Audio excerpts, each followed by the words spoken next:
Badut itu mula mendekatinya dan berdiri di sebelah wanita tersebut.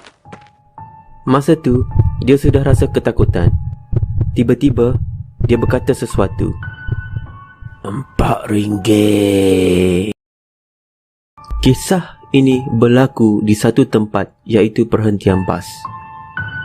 Di situ kelihatan seorang wanita yang sedang menunggu bas dan dia baru saja balik dari tempat kerja sesudah menyelesaikan urusan di pejabat. Keadaan di situ sudah lewat malam dan kelihatan sangat sunyi. Di situ juga tidak menampakkan satu pun kelibat manusia. Wanita tersebut boleh saja mengambil teksi atau grab car, tapi disebabkan tambangnya sangat mahal, jadi dia terpaksa menunggu bas. Selepas 30 minit menunggu, wanita itu berfikir, bas sepatutnya sudah sampai pada waktu ini, tapi aku tidak dapat melihat pun satu bas yang melalui jalan ini. Kenapa ya? Tiba-tiba, pada masa itu jugalah, dia ternampak seseorang yang sedang berdiri dan menuju ke arah beliau. Pada mulanya, dia tidak pasti siapa itu. Rupanya, dia adalah seorang badut. Dia kelihatan sangat aneh. Badut itu memerhati ke arah wanita tersebut dan kemudian dia mula berjalan mendekatinya. Pada masa itu, wanita tersebut sudah tahu ada sesuatu yang tidak kena. Dengan mengetahui akan hal tersebut, dia berpura-pura untuk buat bodoh saja. Badut itu mula mendekatinya dan berdiri di sebelah wanita tersebut. Masa tu, dia sudah rasa ketakutan. Tiba-tiba, dia berkata sesuatu. RM4. Hah? Maaf, boleh saya bantu? Wanita itu bertanya. Kemudian, dia membalas lagi. RM4. Wanita itu membalas lagi.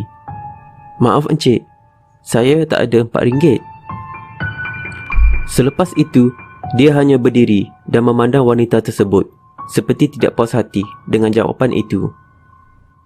Dan dia sekali lagi berkata, RM4. Wanita tersebut rasa sangat tidak senang dan mula rasa marah. Encik, saya kata tak ada RM4. Tolong jangan ganggu saya, kalau tidak saya akan panggil polis. Selepas itu, badut itu hanya berdiri dan memandang ke arah wanita dari atas ke bawah dan tidak berbuat apa-apa. Dia memandang wanita itu beberapa saat. Selepas itu, dia mula berjalan beredar dari situ, melintasi wanita tersebut dan mula menghilangkan diri. Dia berasa sedikit lega. Walaupun badut itu sudah pergi, wanita tersebut masih berasa sedikit takut. Dia mula memikirkan apa yang dia patut buat seterusnya. Sekiranya ada seseorang yang berniat jahat dan datang ke arahnya lagi. Dia berada di situ, keseorangan dan tidak mempunyai apa-apa. Menunggu bas seperti tidak kunjung tiba. Wanita itu mula melihat sekeliling beliau dan merisaukan sekiranya badut itu datang lagi ke arah dia dan melakukan sesuatu yang tidak baik. Sudah 3 jam dia menunggu di sini. Mungkin sudah tiba masanya untuk memanggil teksi atau grab car. Kemungkinan besar wanita tersebut merasakan bas tidak akan datang pada malam ini. Sebaik wanita itu mencari telefon, dia melihat ke arah kiri dan merasa sangat lega apabila bas yang dinantikan sudah sampai. Sebaik bas sampai dan berhenti di depan perhentian, wanita tersebut tanpa berfikir panjang terus masuk ke dalam bas dan mengambil tempat duduk. Pintu bas mula ditutup secara perlahan-lahan.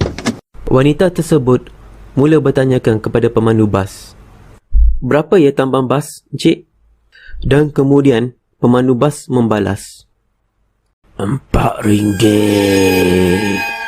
Wanita itu tergamam dan terkejut. Semua lampu bas mulai ditutup dan kemudian bas mula bergerak, hilang di dalam kegelapan malam.